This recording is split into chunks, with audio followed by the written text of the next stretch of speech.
Hello guys, Ben here, and as many people know, or some of you may not know, on 12/19, December 19th, the Electoral College voted. Now you're going to say, wait, didn't the election happen on November 9th? Or November 8th? I voted. I remember this back when I voted. It was a Tuesday, whatever Tuesday was. And,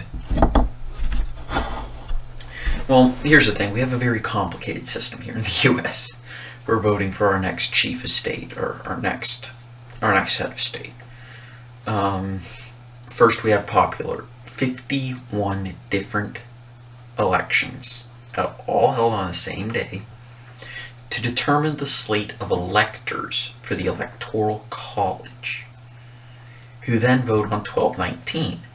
And then, get this, it's still not done. Because if I remember correctly, on January 6th, Congress then certifies the results of the Electoral College vote. So these vote totals can actually still change. I'll explain that. But chances are they won't. And when I say chances are, I mean it's never happened. As in, it has never happened, which pretty much means it won't.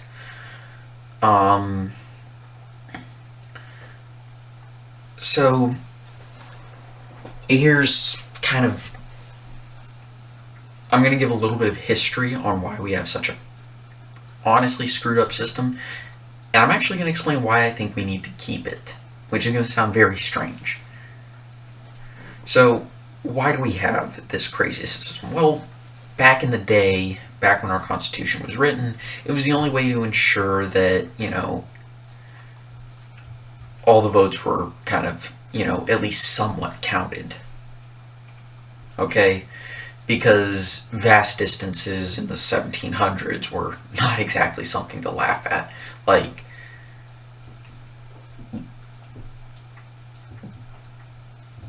the next town over was a day's trip, as in, you wanted to go somewhere 10 miles away, that would take you all day to go there and back. So, you couldn't even cross an entire state in a single day.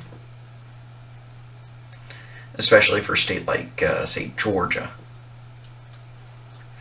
which is actually, ironically, the second largest of the original 13 states. It doesn't look that big, but it is. And it was even bigger back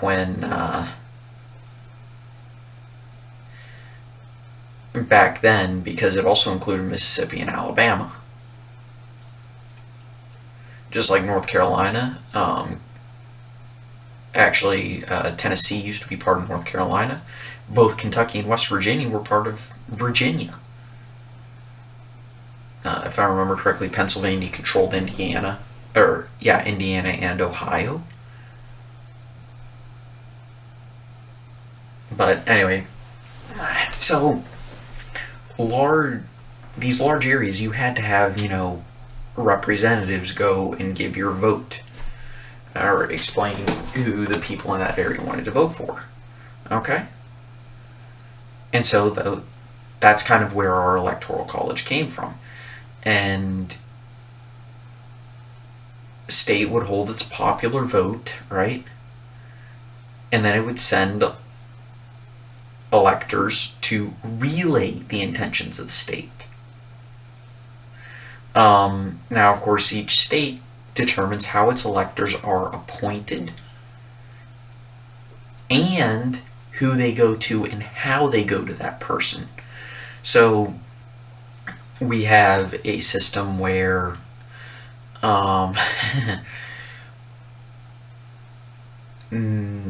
say, for example, for a long time, South Carolina state legislature chose the electors and who they would vote for. Nowadays, every state basically assigns the electors to vote for the winner of the popular vote in a winner-take-all system, excluding Nebraska and Maine, who do it based on congressional district, with the 2 at-large votes going to the winner of the state's popular vote. Now,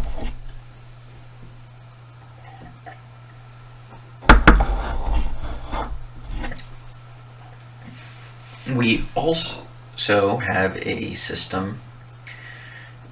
Now, here's the thing: a lot of people think, the Electoral College is basically just each state is worth this many points, and that candidate gets that.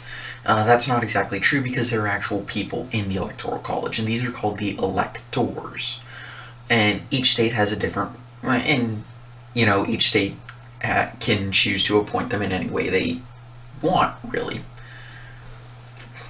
So if a state wanted to, say, we're going to have a random lottery to choose our electors, they can do that. But for the most part, as a matter of fact, if I remember correctly, every state lets the parties choose their electors.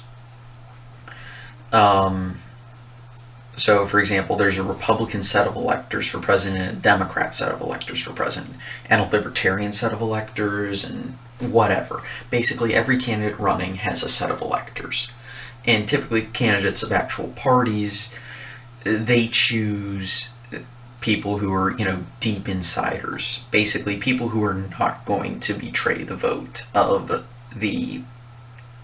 they're not going to be faithless, basically. So, the idea that Republican electors, like the people who are slated to vote for Trump in the Electoral College, the idea that they were going to be faithless and vote for Clinton is absolutely ludicrous. More than likely, what happened with the Texas elector was going to happen with 2 of the Texas electors, and they vote for other Republicans instead.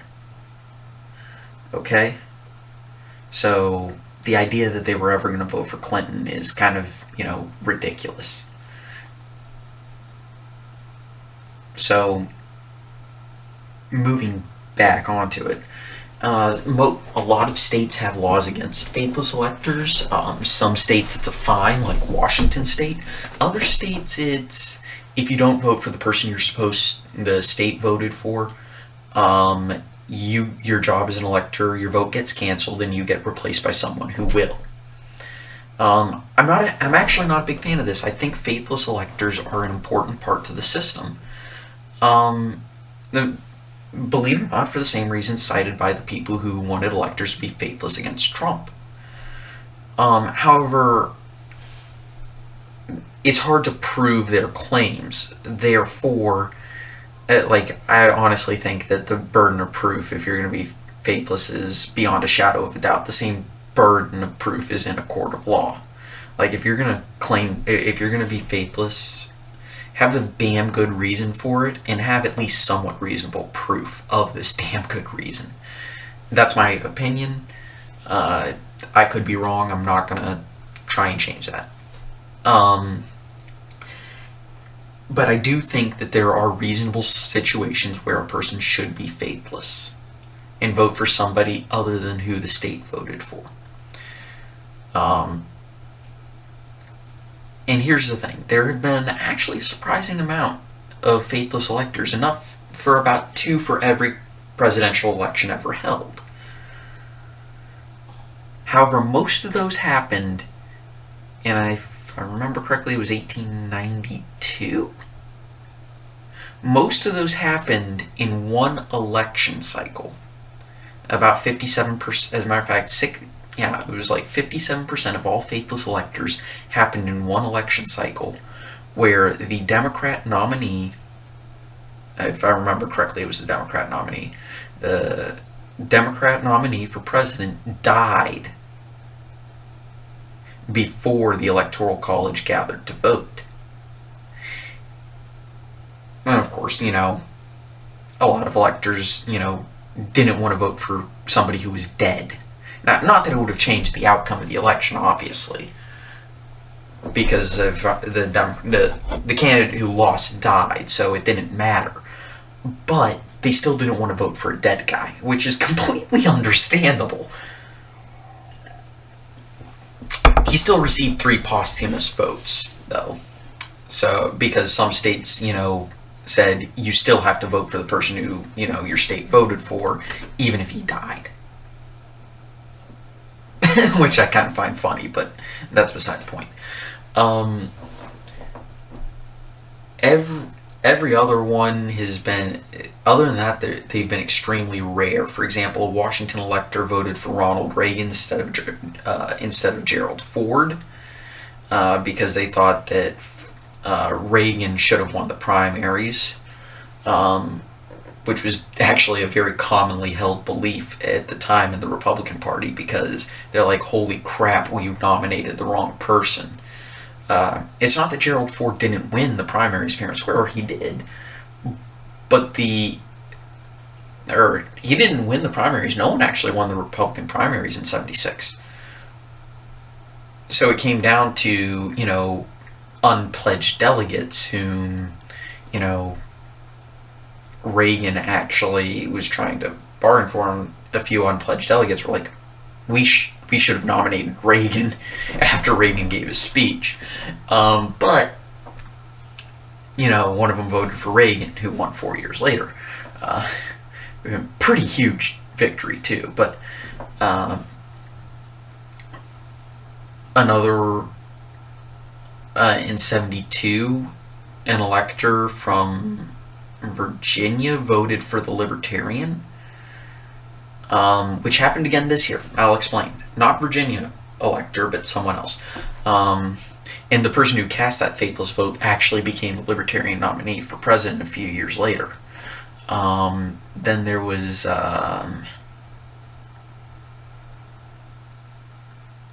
who was it?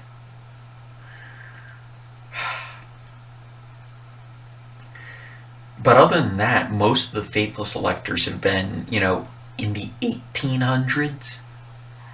And even then, it's hard to call them faithless, because if you look at 1800s election maps, sometimes four or five candidates actually got votes. So take that with a bit of a grain of salt. The most recent there were a few faithless electors in 2000. You can actually see this in the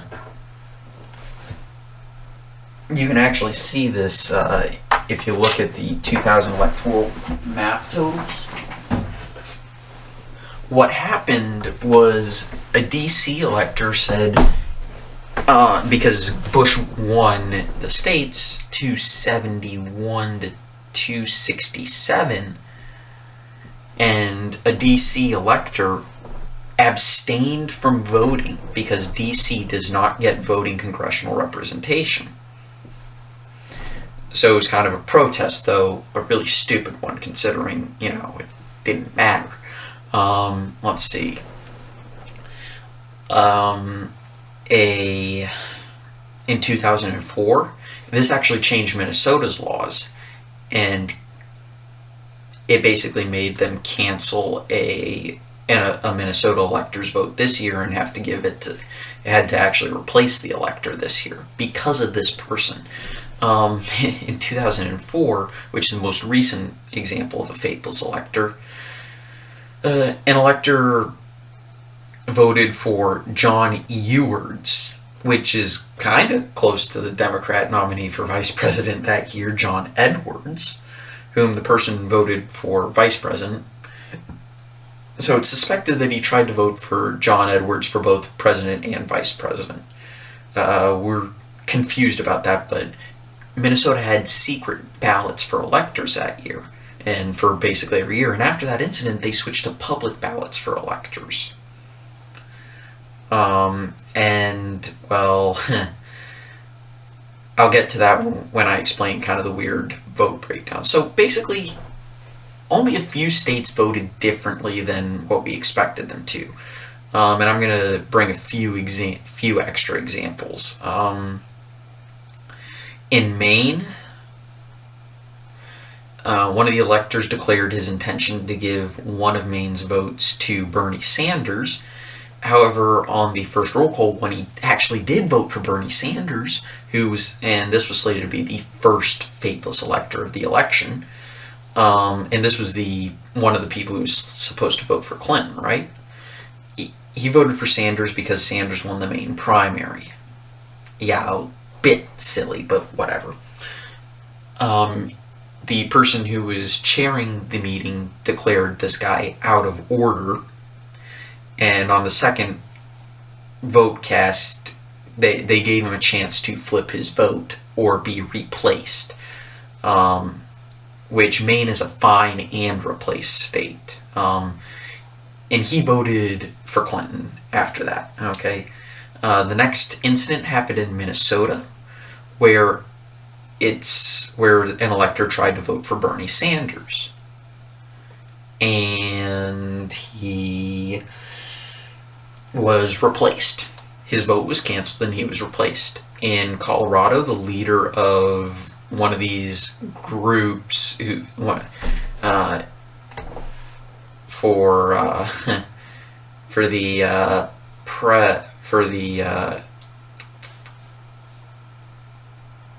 of the leaders for the faithless elector group was trying to convince Republicans it's okay. And what he was actually going to do was he was going to vote for Kasich in order to convince Republicans to vote for Kasich. And of course, this was a Democrat in Colorado, so he was supposed to vote for Clinton. Well, he was replaced. His vote was canceled, and he was replaced. We go to Washington, which was the first major news, because Washington is only a fine state. All their votes go through on the first time. And there were 4. A third of the Washington delegation. 3 voted for Colin Powell. 1 voted for a Sioux tribeswoman, Faith Spotted Eagle. And that kind of was huge news, okay? Then we get down to Texas, where one of their electors had said, yeah, I'm going to be faithless. I'm going to vote for Kasich, and I implore other Republicans to do the same. And he cited various reasons. And honestly, those are his beliefs, so he can hold them. He can be faithless for those reasons. I'm not going to get mad at him. I don't think he did anything wrong. Those were his honest beliefs. I'm not going to criticize him. And he voted for Kasich. And Ron Paul got a vote from another Texas faithless elector. And I think part of that was because, they knew their vote wasn't going to change anything. So I think that person just voted for Ron Paul to, say thank you for your service to the state of Texas. Because Ron Paul because Ron Paul did some good things for Texas. And Ron Paul actually switched his party affiliation from GOP to Libertarian. He had actually switched from Libertarian to GOP, I think, after he ran for president in '88 under the Libertarian ticket. And then he became a Republican congressman, yada, yada, yada. He switched it back to Libertarian affiliation. So he became the second Libertarian to get electoral votes. And then Hawaii, of course, one of their electors voted for Sanders. So the final vote total winds up being 304 for Trump, 227 for Clinton, 3 for Colin Powell, and 1 each for Bernie Sanders, Ron Paul, John Kasich, and Faith Spotted Eagle. So that's, what is it? That's 7 Trump, Clinton, Powell, Kasich, Paul, Sanders, Eagle. That's 7 people got electoral votes. Interestingly, the most people who have ever received electoral votes in a single election. pretty cool if you ask me. A little, that's a cool little Jeopardy fact. Now, on January 6th, Congress is expected to certify the results of the election. I honestly don't think any state is going to overturn any faithless electors. I think that's a little fruitless. It won't change the results of the election, whatever.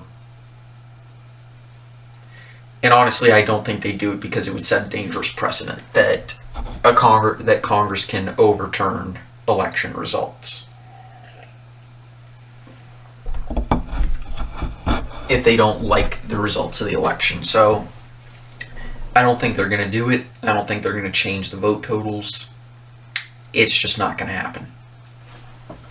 So I'm actually going to go to the 2016 Electoral College map. We're going to put a blank map on, and I'm going to do a review of, I'm going to just go through what I think the battlegrounds are for 2020. And we're going to put a Democrat, and we're going to leave this as Trump.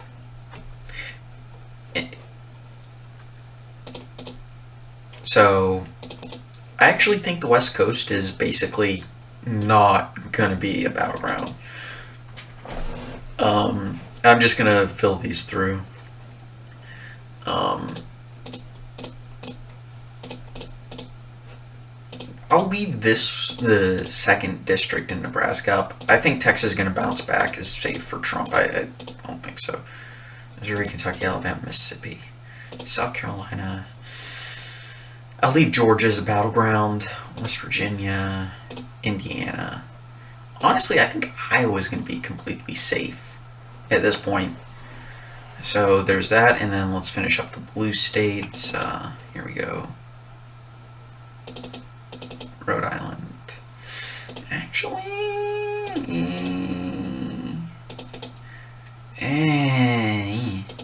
I'll leave those. Delaware, Maryland, D.C., Maine, Vermont, and New York. Okay. Here is what I think the map is going to start off as. Okay. But it doesn't look good for Democrats. Why? Because this is where their population centers are. That it's really bad for the not the Clinton team. It's really bad for the Democrats looking at this map, because you've got a lot of votes in the states that you do have, but in the states that are battlegrounds, Arizona leans Republican. Georgia's very close to being a safe Republican state. North Carolina is actually evolving into a true toss-up. Sure, you get Virginia, but Ohio, that was almost a 10-point win for Trump. And if it gets closer, it's not going to flip. Nevada could definitely go Trump in 2020, but I'll leave that one blank. And for the true swing states, I honestly see the upper Midwest continuing to move right. Like I said, Iowa's safe. We're just going to give that vote because it's kind of a tough one. Maine, for crying out loud, is moving right. New Hampshire kind of doing a little bit of the same. They just, picked up, the Republicans just picked up that seat. Vermont could start swinging because they just got a Republican governor this year. North Carolina is probably going to stay that safe, and these are what our battleground states are going to be. Sure, North Carolina is going to be on the map, but this is what our battleground looks like if we put it within states that were 5-point or greater victory for either side. Virginia was right at that mark. I'll just leave it there. And you see, Republicans kind of have the advantage because they expanded the map a lot more. So it's kind of where it is. For Democrats to win, they almost have to run the table. For example, let's give, Republicans, hell, let's just give that to Republicans. All you need is, those states, and you can almost guarantee them to win Maine. At this point, Republicans just have to pick one state, and the most likely is actually Wisconsin. Pennsylvania and Wisconsin were actually about a 1-point lead for Trump this year. And that's over the top already, and let's not forget that Michigan is moved right, and much like the rest of this Midwest area. And, I wouldn't be too surprised by a Republican win in Minnesota. North Carolina, of course. New Hampshire definitely is on the map for Republicans. Nevada is probably that, but Colorado and New Mexico are probably both reaches. But I wouldn't be too surprised by this map. Now, a Democrat winning map is probably looks...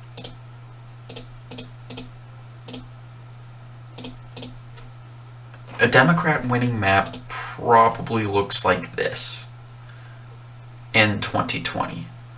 With we'll go ahead and give New Hampshire to the Democrats as well. This is probably what a Democrat winning map looks like.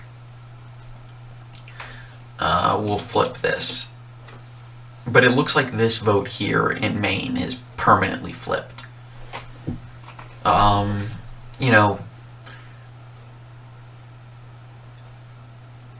Maybe they'll win North Carolina as well. But I think Ohio and Iowa are basically off the table forever, and these states are going to be, perpetual swing states. And if you're not paying attention, those 4 states that I just flipped from, these 4 states are enough to swing the election.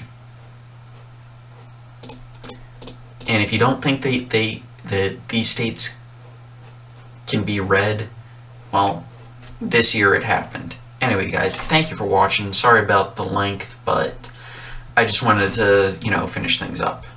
So, my battleground map kind of looks like this. I'm just going to leave Maine completely up in the air. This is what my battleground map looks like for 2020.